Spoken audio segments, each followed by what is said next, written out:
almost everybody's bootstrapping at the beginning of their venture. I'll say candidly, like I did not have fun building my first company. I was stressed all the time. I didn't have a motivation. Like I said, I just wanted to be an entrepreneur. And I think in times when it got tough, it made me hate it. I'm not convinced the right thing for anybody to do on day one should be like, I'm going to sell my company on X year, X date. I think. Well, you said that you've been a 2x bootstrapper, right? So what are those ventures and what are your experiences with them? Yeah, great question. So I started my first company about 4.5 years ago. I was recently 20 years old, just wanted to be an entrepreneur. I was kind of coming out of college and had a lot of friends who ran companies. I didn't have a real problem per se that needed solved, didn't have any working capital of my own, but decided I wanted to go off and build a business. So 3 of my friends and I started a company called Census that built mission-obsessed teams for startups. So we worked with a lot of early stage and small companies and helped them get aligned around the same mission and helped show those leaders that disengaged employees will have a kind of direct negative impact on revenue and growth. It was a crazy experience. We candidly didn't know what we were doing. Bootstrapped the whole thing, had to figure it all out the hard way. What was cool is we actually ended up building pretty neat 6-figure business. We had about 7 people on our team. We scaled though way too fast because I didn't have mentors or folks who had bootstrapped the company to kind of give me that advice. So we scaled way too quick, got out way over our skis, ended up not being successful. We all decided to go work for smaller startup style companies. So I went and worked for another business for about 2.5 years and felt like I filled all those skill gaps, right, that I struggled with in my first company, like how to sell to prospects, how to bring products to market and win, manage cash, let go of low performers. And earlier this year, I founded my second business called Thrive.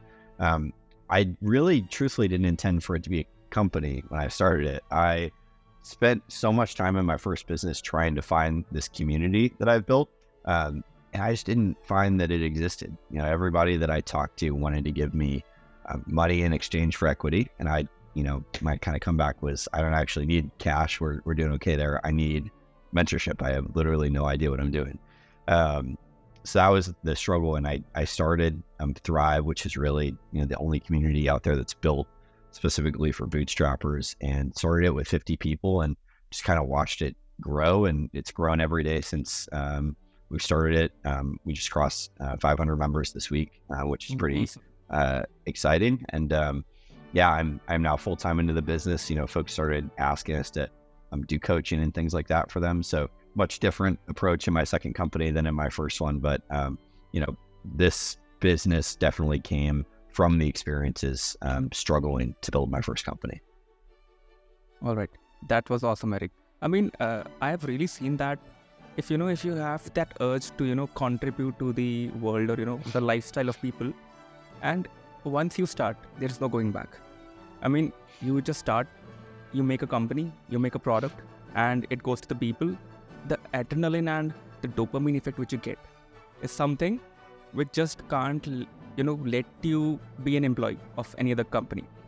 It's the urge to, create a new brand or maybe create a new community, create a new product. I believe that's what the driving force of an entrepreneur is, right? One more thing, Eric. I have seen that, a lot of people, don't really understand the terms. Like, for example, bootstrapping, venture capital, right? So for our listeners, right? Only for our listeners, can you kind of explain what it means to bootstrap and why some founders choose to go down that path? Yeah, absolutely. It means buckle up. Get ready for a ride. Bootstrapping is really all about building the business with your own money, with your own equity. And really it's about building businesses that run off of revenue. Right. I like to use the term like raising from your customers per se. So, there's no real bad approach. I'm definitely not like anti venture capital. I think there's a lot of businesses it makes sense to raise, a lot of technology companies in particular. But, I think people that bootstrap typically, I mean, almost everybody's bootstrapping at the beginning of their venture. Folks ultimately go up and decide to go in front of investors and take some term of funding in exchange for equity, venture capital, that is. But a lot of folks who bootstrap, they really just want to be in control of their life. Like, you mentioned the employee thing. I think, like, for example, I'm just not a great employee at other places. I found a lot more success working on my own projects, working with myself. And I think a lot of bootstrappers feel that way. They started a company because they didn't want a boss. So owning 100% or whatever split between their partners of what they're building, I think gives them that sense of ownership that they felt like they didn't always get in their previous ventures. Got it. In fact, I've been a few of entrepreneurs. What I felt is that the moment they start, the ideas before that are that they have an idea, they have a business idea, but the driving forces that, I do not want to go to my company at 9 a.m. or 10 a.m. or 11 a.m. I'm not liking my boss, right? I think that a certain thing can be done that way. It would be more efficient. Why aren't they doing that? So what I found is that a lot of entrepreneurs are generally bad employees, right? Or maybe frustrated ones. Right. But what is your driving force that keeps you dedicated in helping founders who choose to bootstrap their business? Yeah, great question. I think my driving force is two kind of main things. I'll say candidly, like, I did not have fun building my first company. I was stressed all the time. I didn't have a motivation. Like I said, I just wanted to be an entrepreneur. And I think in times when it got tough, it made me hate it. And my favorite quote says, like, if you want to be an entrepreneur, you got to learn to love it when you hate it. And I think total 180 with this company, right? When I think about why I started, my first business, I would always just tell people, like, I don't have a reason. I just want to be an entrepreneur. And I think when people have asked me, like, why did you start Thrive? Like, why are you doing it this go around? I tell them the truth, which is this community and the people in it, I believe, could have saved my first business. I think I could have gotten the mentorship. I think there are people in here that would have told me to pump the brakes on scaling or invest my productivity and my energy in places that brought revenue back into the business in ways that I wasn't considering.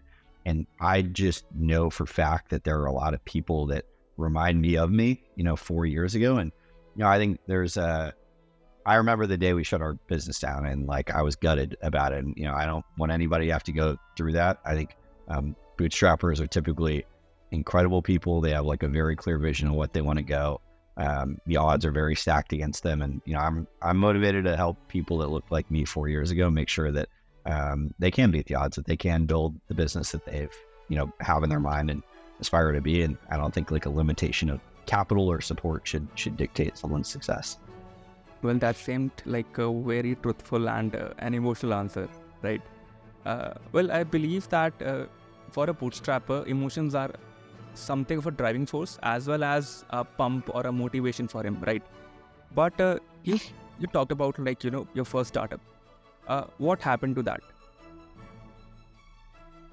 Yeah, great question. We ultimately, we thought we found product market fit with it when we hadn't, was, like, kind of core problem. So we very quickly, within like a year and maybe 5 months, got to 6 figures. And, all of us had a lot of business relationships started in this company. We knew a lot of entrepreneurs. I knew a ton of small business owners. And, I think, frankly, we sold work to them. It's not like we did it pro bono or anything like that. But I think I took their willingness to hire us and rehire us as, like, wow, like, we figured out the price point, we figured out the problem we solve. And I think we just hadn't.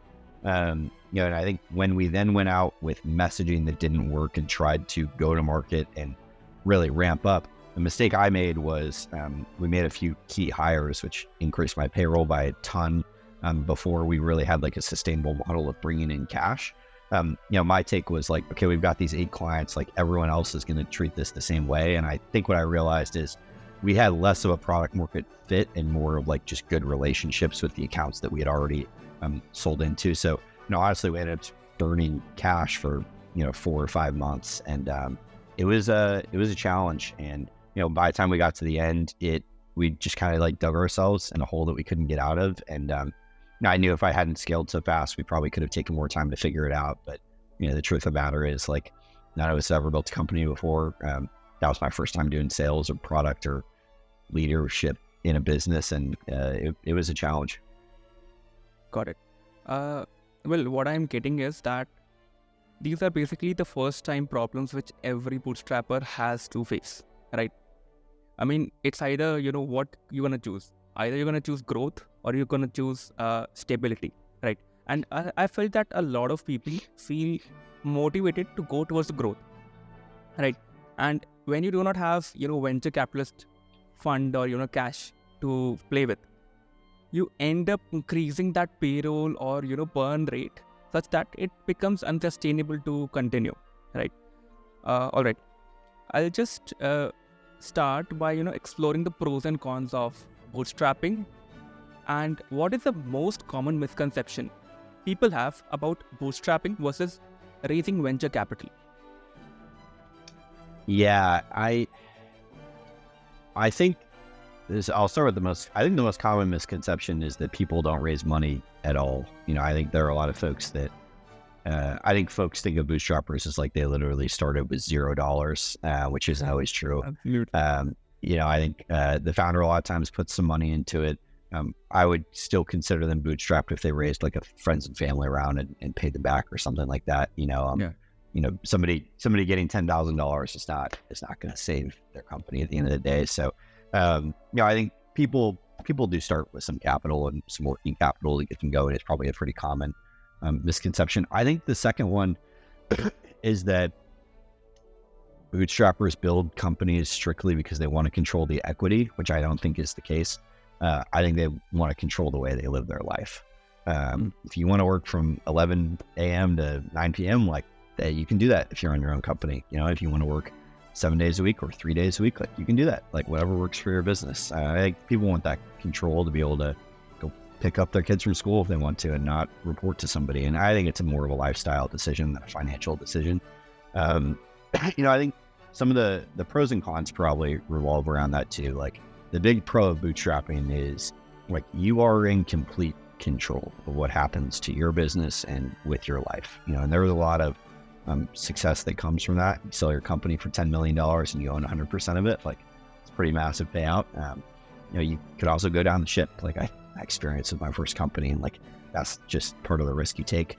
I think with venture capital, the pro is I think you get a lot of working capital to go out and test and validate. And, you think about, hey, I'm not sure if we've achieved product market fit yet. Maybe we should pump marketing, for example, into this messaging around this idea. Like you can do that a little bit. You have some room to wiggle and play with if you raise venture capital. I think you don't as a bootstrapper. I think you get very much like one arrow in the quiver on a lot of things, and you got to hope that you're right.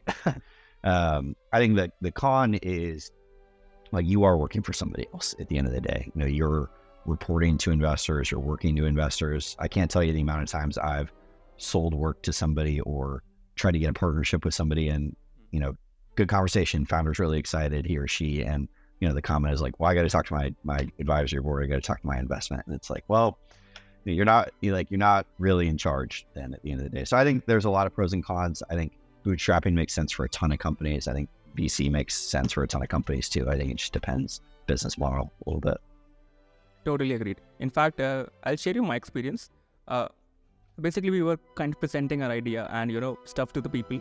It was not for raising a capital. It was just to present and to see what's the reaction of the people, right? What I ended up in that meeting was people come up to me. They said that they wanted to, invest upwards of like $50K, $100K in, and that was pre-seed, right?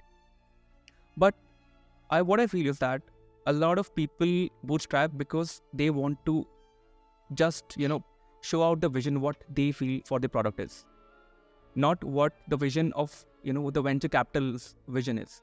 For example, if you invest in me, then probably your vision is going to seep into my product, right? And that may be a point of clash or maybe a very good thing. Nobody knows, right? But what I've seen is that people bootstrap because they want to have full control over what the vision is, how is it being implemented, how the people are getting to know it. I mean, the entire supply chain of publishing a company, right? But what do you think? Like, how do the choices made in the early stages and the early days impact the long-term trajectory of a company?